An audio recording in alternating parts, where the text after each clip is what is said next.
이제 템플턴이 이제 얘기를 하는 것은 그냥 투자가 아니고 제가 늘 얘기했듯이 이 투자.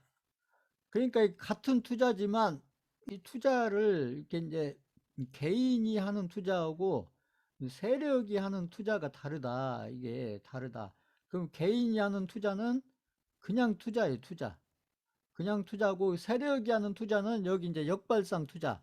이걸 저는 예전에 펀드를 설명드릴 때는 요것을 제가 이제 이걸 역투자다 이렇게 역투자. 역투자. 역투자. 그래서 투자에 성공하려면은 그냥 투자를 하시면 안 되고 그 역투자를 해야 된다. 역투자. 그 역투자라는 건 뭐냐면 이 역투자라는 것은 이 개인들하고 반대로 해야 된다. 개인들하고 반대로. 개인들하고 반대로. 이게 말로는 쉬운데 이게 이제 실전에서는 굉장히 어렵죠. 이 부분이. 그래서 투자에 성공하시려면 그냥 투자를 하면 안 되고 그 역투자를 해야 된다. 역투자. 역투자. 응? 그 역투자가 뭐냐? 그 역투자가 뭐냐? 그 역투자를 이게 말로 설명을 하는데 이 역투자도 역시 이게 역투자구나. 이것도 역시 실전을 통해서 알아가셔야 돼. 실전을 이론으로 하시면 안 되고 실전을 해보면서 이게 역투자구나. 이걸 알아가셔야 된다는 거죠. 이렇게 보면. 그러면 이제 여기 템플턴이 얘기하는 역투자는 뭐냐? 템플턴이 얘기하는 역투자 여기 지금 나와 있는 거죠. 그래서 이제 기억이 안 나시겠지만 그 막 매스컴이나 언론에 막 TV에 경제 방송에 그렇잖아요. 거기에 주식 시장이 이게 이제 어떤 기사를 보고 이게 기사라는 게 이게 아무튼 비관적인 기사들이죠. 이게 긍정적인 기사가 아니고 지금처럼 비관적인 기사가 가득 차 있을 때 그때 주식시장에 이 저가 주식, 이게 저가 주식, 저는 이제 이 저가 주식을 이제 저평가 주식이라고 저는 얘기하고 있잖아요. 여기는 이제 가격이 싼 주식, 템플턴식으로 얘기하면 이제 가격이 싼 주식이고, 저는 이제 저평가 주식이라고 얘기를 하고 있는 거고, 뭐 용어가 이제 그 용어겠지만, 아무튼 저가 주식으로 가득 찰 것이다. 그래서 저가 주식이면 어느 정도 저가냐? 그렇죠. 고점 대비. 이 고점 있잖아요. 고점 대비해서 마이너스 80%. 고점 대비 한 마이너스 80% 이렇게 싸져 있을 때. 그래서 존템블 같으면 고점 대비 마이너스 80% 싸진 이런 주식이 저가 주식이다. 그럼 아까 제가 얘기한 그 카카오나 이 우량주가 카카오나 그 SK 바이오사이언스가 지금 고점 대비 마이너스 80%는 아니지만 거의 막 마이너스 70%막 이렇게 내려와 있다는 거죠. 이 카카오 에스크바에서 그 계산해 보시면 그렇잖아요. 이게 고점 대비. 그러니까 이 템플턴식으로 따져도 지금 카카오나 SK 바이오사이언스가 지금 얼마나 이게 저가 주식이란 얘기죠.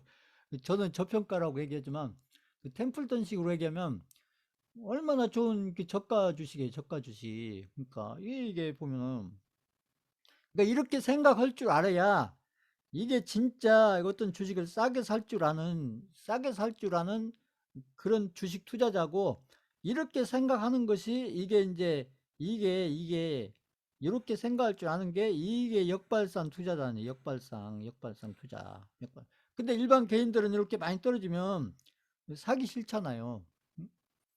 안 좋아 보이니까 굉장히 안 좋아 보이잖아요. 이렇게 많이 떨어져 있으면 이게. 근데 그걸 반대로 생각할 줄 알아야 된다. 그러니까 그 템플턴 같은 경우는 이렇게 일반인들이 생각하는 거, 이 개인이라는 게 이게 일반인이죠. 일반 개인들이 생각하는 거하고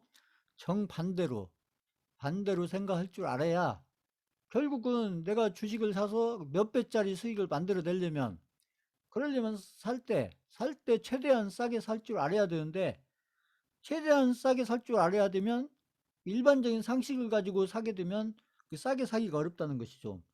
일반적인 개인들은 이게 투자를 하는데 그 상식적으로 생각을 해서 아무튼 가격을 생각하니까 그러니까 엄청난 싼 가격으로 사기가 힘들다. 이런 얘기고요. 그래서 이제 예를 들면 뭐 주식 시장이 뭐 거의 막 지금도 이런 비슷한 얘기가 좀 나오더라고요. 보면은 이런 얘기들이 이렇게 조금씩 좀 나오던데 아무튼 막 10년 전 금융위기 그 20년 전 우리는 IMF 막 이런 거 얘기하면서 이 비슷한 얘기들이 그렇다니까요. 이렇게 시장이 많이 내려오면 그런 얘기가 확 나와요. 보면은 금융위기 얘기 나오고 또 저기 뭐 20년 전 IMF 얘기 나오고 그때 환율 가지고 계속 얘기했잖아요. 그래서 주식 시장이 거의 아무튼 이렇게 막 아무튼 그 주식 투자자들이 아무튼 죽음에 이른다 이런 얘기죠. 그 주식 투자자들이 막 계좌가 막 마이너스 막 80% 90% 이렇게 돼가지고 아무튼 큰일이 난다 이런 식으로 시장이 이렇게 일치된 의견 이게 군중심리죠. 군중심리 군중심리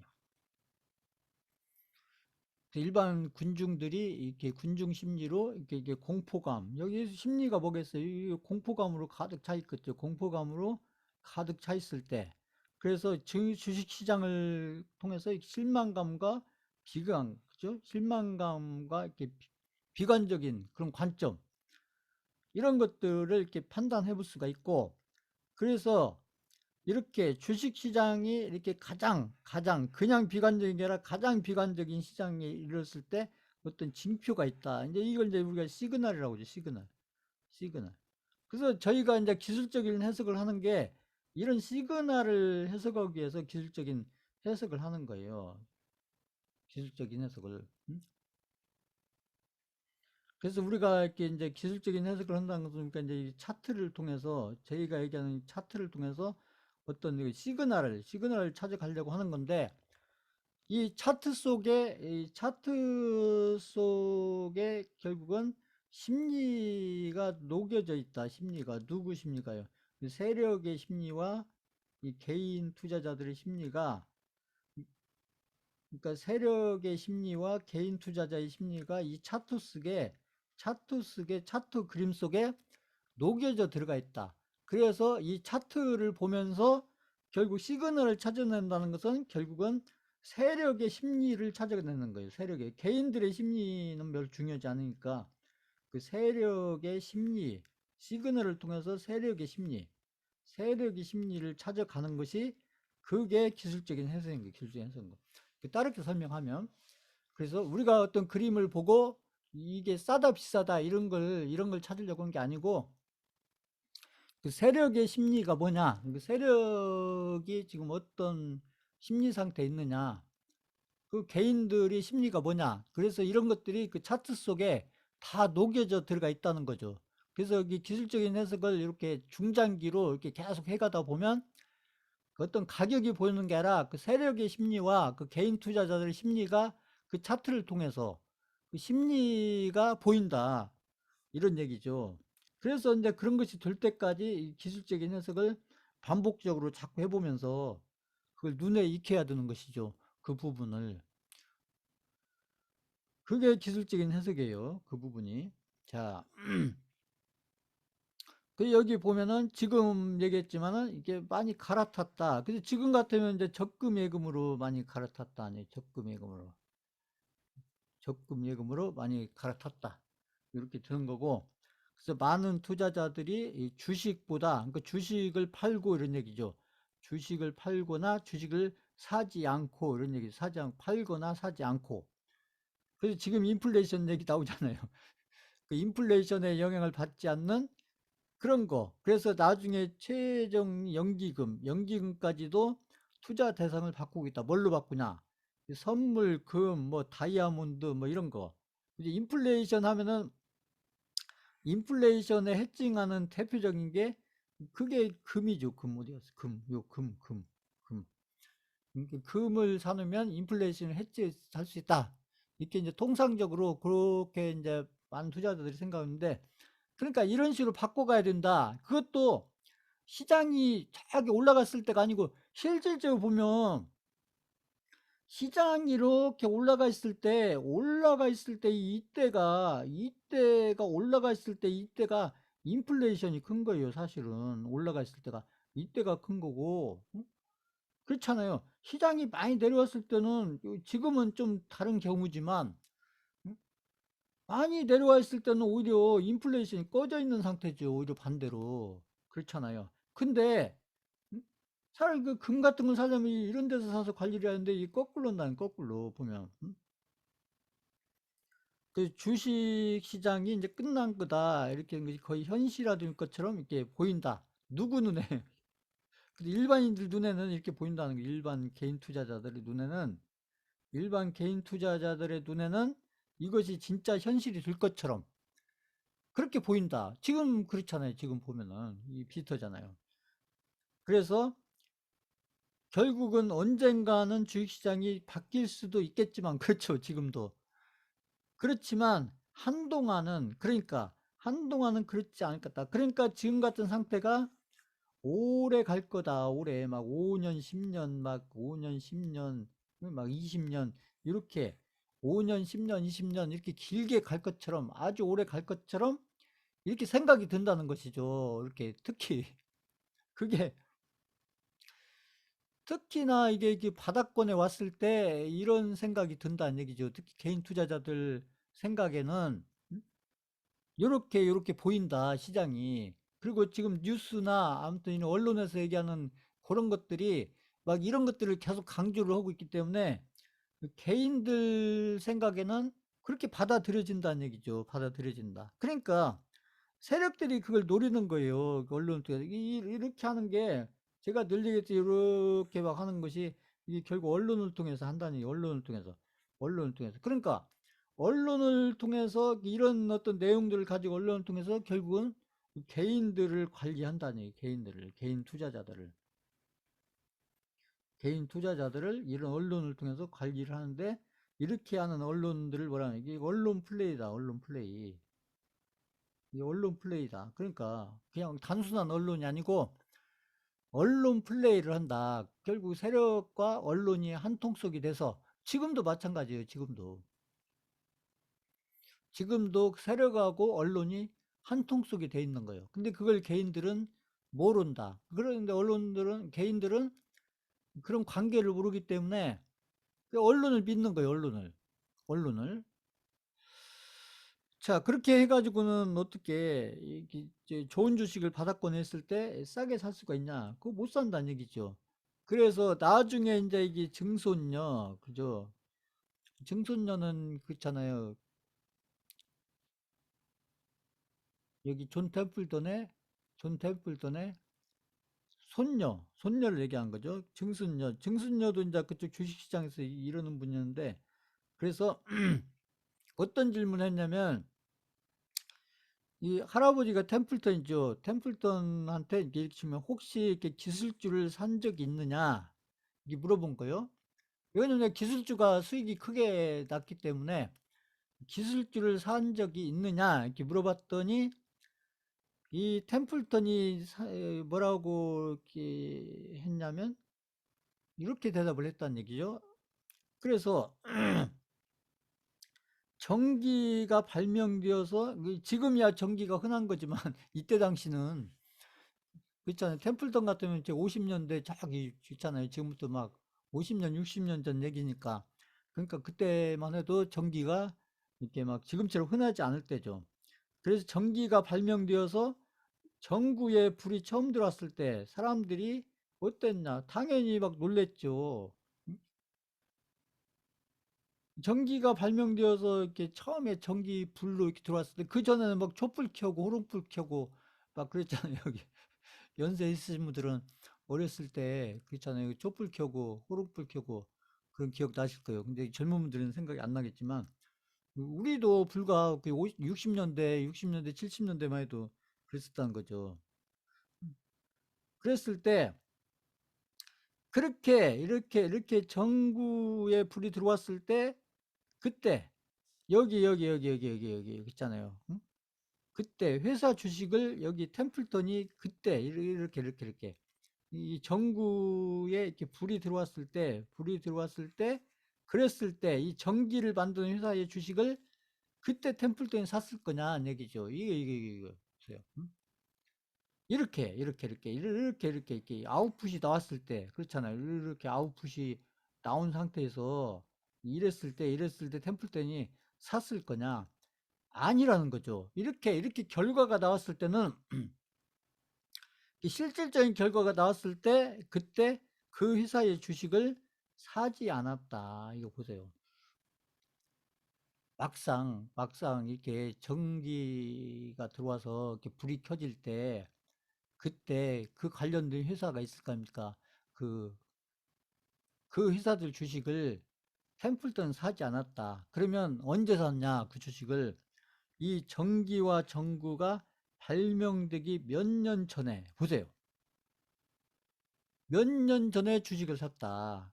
그럼 이걸 어떻게 알고 샀냐는 얘기죠. 이게. 응?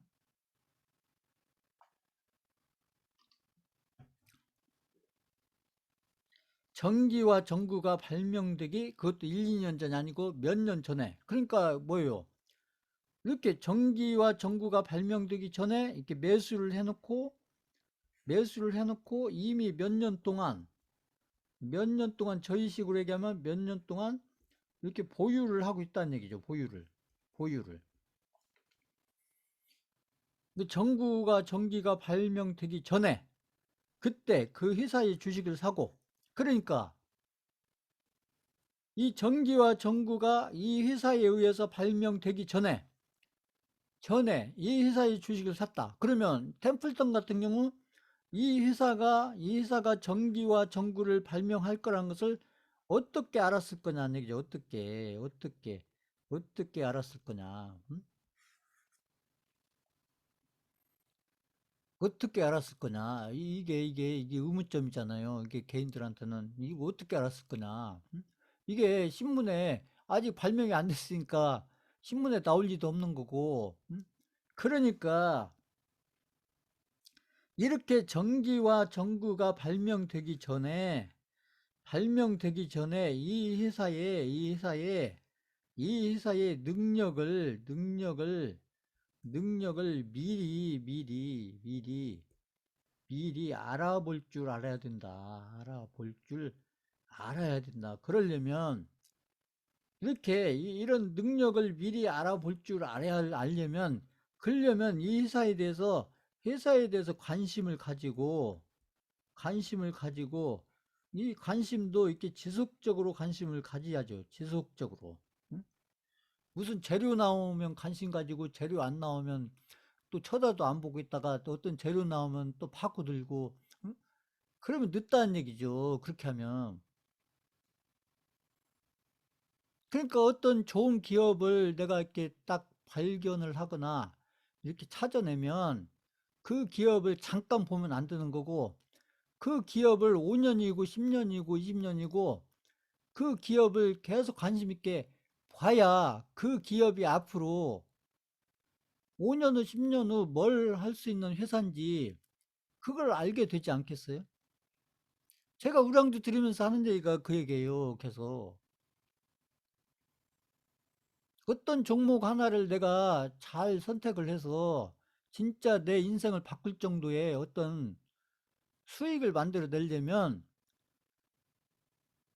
그 기업에서 뭔가 진짜 아웃풋을 내놓기 전에 제가 아까 얘기했잖아요. SK 바이오사이언스가 지금 당장 신약을 만든 건 아니죠. 그렇지만 제가 여러 가지 제약바이오에 대해서 아는 범위 안에서 제약바이오 회사에 대해서 제가 아는 범위 안에서 아무튼 SK 바이오사이언스를 제가 관심 있게 보면 SK 바이오사이언스가 아무튼 이렇게 몇 년 후에는 신약을 만들 수 있을 능력이 있는 것으로 제 눈에는 보인다는 얘기죠. 뭐가 될지는 모르겠지만 아무튼 자, 그러니까 이게 굉장히 중요한 얘기입니다. 이게 우리가 종목을 어떻게 찾아야 되냐? 좋은 종목 하나 찾기가 어려운데 그 좋은 종목을 어떻게 찾아야 되냐? 지금 이 대답을 한 거예요. 지금 템플턴이 이 부분에서. 자, 여기 보면 그 회사들은 전기와 전구가 만들어지기 훨씬 전부터, 그러니까 훨씬 전에 뭐예요? 이미 5년 전, 10년 전, 20년 전부터 회사는 있었다는 얘기죠. 회사는 있었다. 제가 그때 그 삼성전자 직원 가지고 그 오프라인에서 설명드릴 때 그랬잖아요. 그 삼성전자 직원이 지금처럼 삼성전자가 그 반도체를 안 할 때, 그 삼성전자 직원이긴 하지만 반도체를 안 할 때, 그때부터 월에 적립식으로 쭉 사 모아갔더니 2000년대 초반에 들어와서 삼성전자가 반도체를 하면서 세계적인 회사가 됐다는 얘기죠. 이제 그걸 알고서 했는지 어떤지 모르겠지만, 아무튼, 그러니까 자, 그래서 이 종목 저 종목 제가 이렇게 막 떠돌아다니면서 이 종목 샀다 저 종목 샀다 이 종목 좋아 보이면 이 종목 샀다 저 종목 샀다 이렇게 해가지고 그 몇 배짜리 수익을 내기는 쉽지 않다. 결국은 제가 늘 얘기하는 선택과 집중을 잘 해야 되는데, 그러려면 진짜 좋아 보이는 기업, 진짜 좋은 기업을 고를 줄 알아야 되는데, 그런데 훨씬 전부터 5년 전, 10년 전 이때에 여기 템플턴이 5년 전, 10년 전에 그 회사의 주식을 샀을 때 사람들은 그것을 기술주라고 부르지 않았다는 거죠. 그러니까 템플턴은 그 회사 주식이 기술주라고 부르지 않을 때, 그때 매수를 해서 보유를 하고 있었다는 얘기죠. 이게 보세요. 기술주라고 불러지고 있지 않을 때 이미 사서 보유를 하고 있었다. 그러니까 템플턴은 자기는 기술주를 산 적이 없다는 거예요. 기술주를 산 적이 없다. 그런데 사가지고 템플턴이 사서 이렇게 가지고 있다 보면, 사서 매수를 할 때는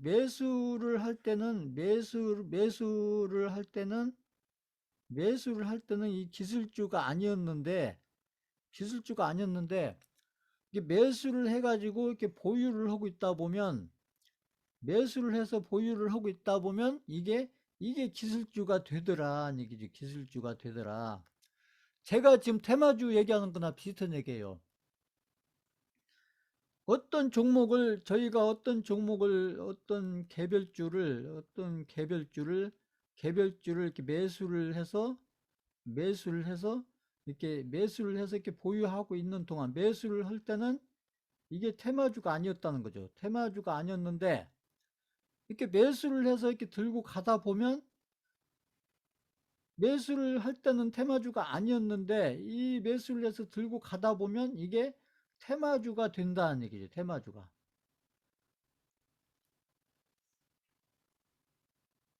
테마주가 되고 나서 사는 게 아니고, 테마주가 되기 전에 사서 이렇게 미리 사서 보유를 하고 있다 보면, 때가 되면 그게 테마주가 된다. 그러니까 저희 대선주 할 때도 마찬가지고요. 그러니까 저희가 어떤 개별주를 이렇게 사서 들고 있다 보면 그게 어떤 뭐 그 인맥주가 되기도 하고 그 정책주가 되기도 하고 지금같이 이렇게 테마주가 되기도 하고 이런다는 것이죠. 그렇게 해서. 자, 그래서 미리 사서 이렇게 들고 있다 보면 그게 이렇게 그 기술주가 되기도 하고 테마주가 되기도 하고 이렇게. 그러니까 그 테마주 기술주가 되기 전에 사서 들고 있어야 된다 이 얘기죠. 되고 나서 사는 게 아니고. 자, 이제 영어, 여기는 미국이니까 아무튼 영어에서 이제 한 뭐냐, 2번만은 다르다. 그런데 2번만은 다르겠지. 지금 마찬가지예요. 그 시장과 관련해서 지금 나오는 얘기들이 2번은 다르겠지 이렇게 얘기를 하는데, 정말 다르냐, 2번만은 다르겠지 이렇게 얘기를 하는데, 이게 맞는 얘기냐? 2번만은 다르다. 이게 아니라는 거죠. 아니다. 자, 주식시장의 역사는 반복된다. 이게 그래서 반복이 되기 때문에 뭐가 있냐? 사이클이 있는 거예요. 사이클이. 제가 얘기하는 시장은 주식시장뿐만 아니라 시장은 반복이 된다. 부동산 시장도 반복이 되고 아까 나온 그 골드 시장도 반복이 되고 저희가 지금 얘기하고 있는 비트코인 시장은 지금 생긴 지가 지금 한 10년 정도밖에 안 됐지만 비트코인 시장도 반복이 되고 그러니까 사이클이 있다. 사이클이. 그래서 반복이 되기 때문에 결국 이 사이클을 알고서 이렇게 투자를 하셔야 언제가 매수를 해야 할 타이밍이고 언제가 매도를 해야 될 타이밍인지 이것을 판단을 할 줄 안다는 얘기. 판단할 수가 있다. 결국은 반복이 된다. 반복이 거의 똑같이 비슷한 거나 똑같은 거나 뭐 그렇죠. 결국은 주식시장의 역사가 반복된다는 것은 결국은 이건 뭐예요? 결국 시장의 흐름이 반복된다는 얘기죠. 시장의 흐름이 반복이 된다. 시장의 흐름이 반복이 된다. 이것을 알고서 해야 우리가 시장에서 투자를 해서 결국 큰 돈을 벌여야 되는데 적은 돈이 아니고 아까 제가 삼성전자 종목까지 얘기했지만은 그러니까 그 삼성전자 종목을 제가 100만 원에 사라고 할 때는 제가 뭐 강력하게 사라고 얘기를 했죠. 수강자분들한테. 그렇지만 지금은 이렇게 10% 20% 올라갈 줄 알지만 저 같으면 한 주도 안 산다는 얘기예요. 저 같으면. 안 산다. 왜? 이 사이클 생각해 보면은 같은 시기에 그 여러 업종이 있는데 지금 제가 생각할 때 이렇게 반도체 사이클은 시장에서 투자자 입장에서 반도체 사이클을 통해서 돈 벌 수 있는 그 사이클은 제가 봤을 때 지금 지나갔다는 거예요. 제가 봤을 때는. 이 반도체 업종의 사이클을 가지고, 그러니까 반도체 업종의 사이클을 가지고, 반도체 업종의 사이클을 가지고 우리가 이 두 배, 세 배, 투자 입장에서 두 배, 세 배 벌 수 있는 이 사이클은 지나갔다.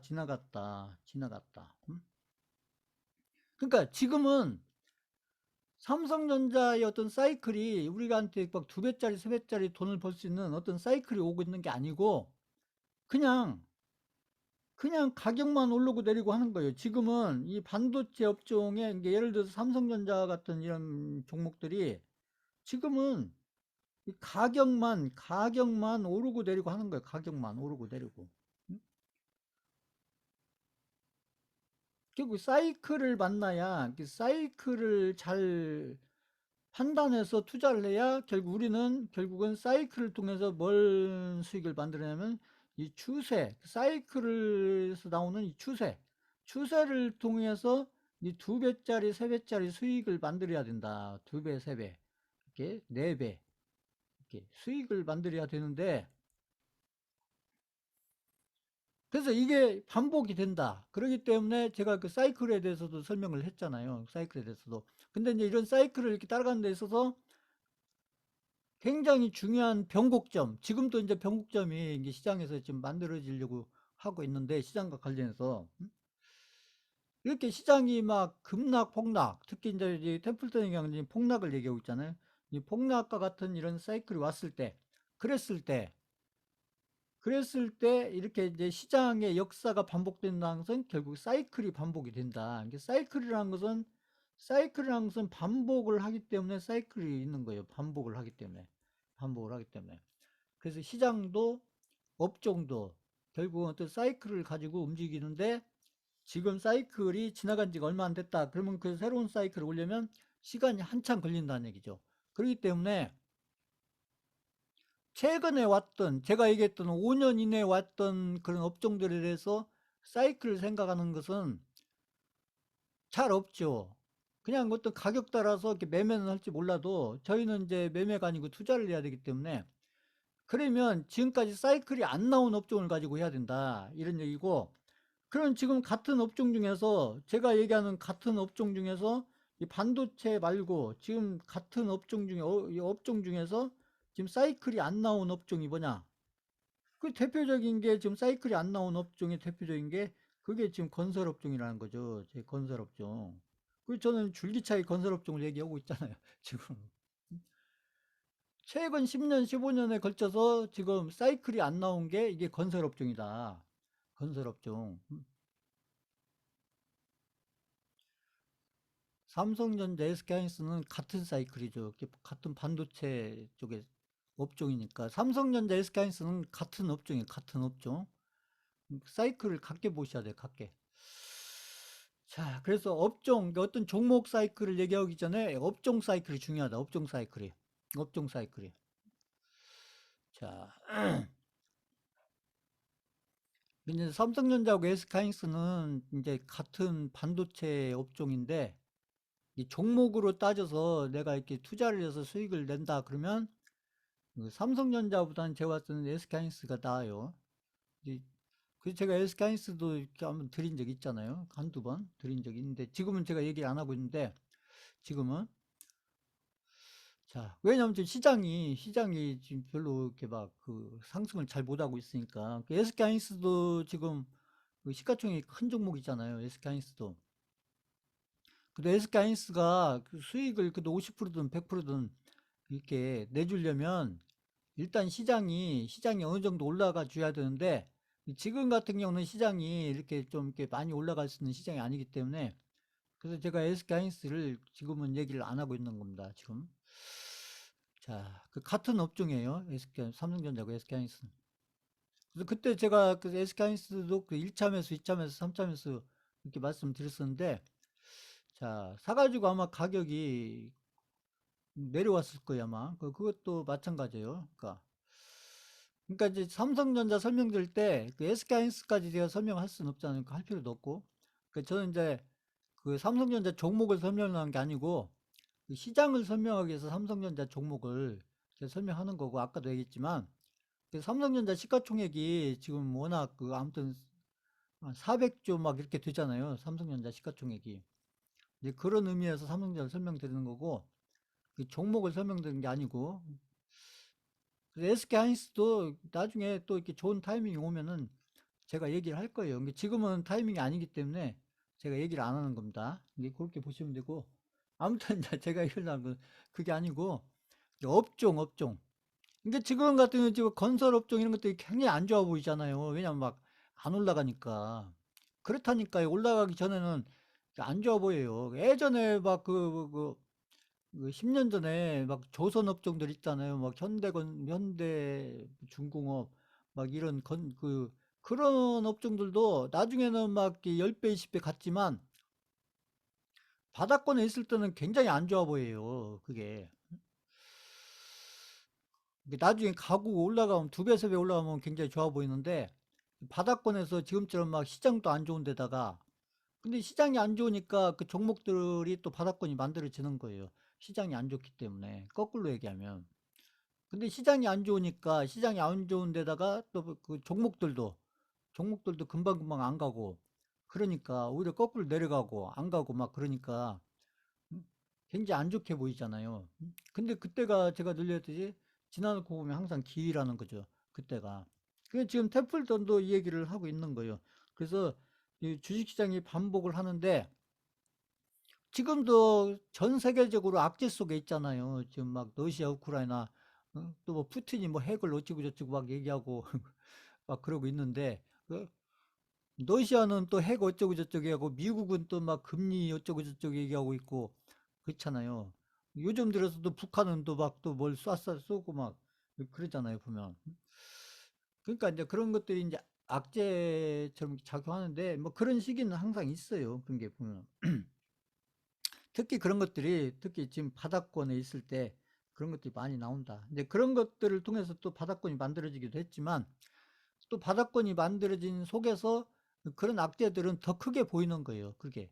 나중에 또 지나놓고 보면 하나도 생각이 안 나는데 지금 그 상황에서는 지금 그것밖에 안 보이죠. 지금 나오는 호재들은 없고 악재만 지금 몇 개, 그것도 큰 악재들이 지금 근데 몇 개월에 걸쳐서 쭉 계속 작용을 하고 있기 때문에 그렇잖아요. 거의 한 1년 가까이 그 악재들이 시장에 계속 작용을 하고 있기 때문에 지금은 계속 그것만 보이는 거죠. 그렇지만 이게 템플턴식으로 생각하면 지금이 좋은 기회라는 거죠.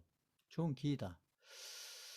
근데 지금 같은 경우는 이제 삼성전자, SK하이닉스 이런 경우는 시장이 특히 우리나라 지수가 막 이렇게 강세장으로 갈 때 한 두 배 정도 이게 막 세 배, 네 배는 어렵고 한 두 배 정도 이렇게 잘 저점을 잘 잡으면 이게 바닥권을 잘 잡으면 한 두 배 정도, 두 배 근처 이렇게 한번 생각해 볼 수가 있는데 지금은 저는 그런 구간으로 판단이 되지는 않아요. 그래서 제가 삼성전자, SK하이닉스는 종목으로는 제가 안 드리는 거예요. 그쪽에. 제가 생각한 것은 삼성전자를 사가지고 그래도 한 두 배 정도 하려면 가격적으로 제가 생각할 때 한 3만 5천에서 한 4만 원 사이, 3만 5천에서 한 4만 원 정도? 요 사이 오면 제가 한번 생각을 해보겠어요. 근데 그게 안 내려오면 저는 한 주도 안 삽니다. 자, 이 얘기는 예전부터 한 얘기예요. 삼성전자는 제가 3만 원대 와야, 3만 원대 와야 제 베팅을 한다. 가격도 얘기했어요. 제가 수강생분들한테. 삼성전자는 3만 원대 와야, 3만 원대.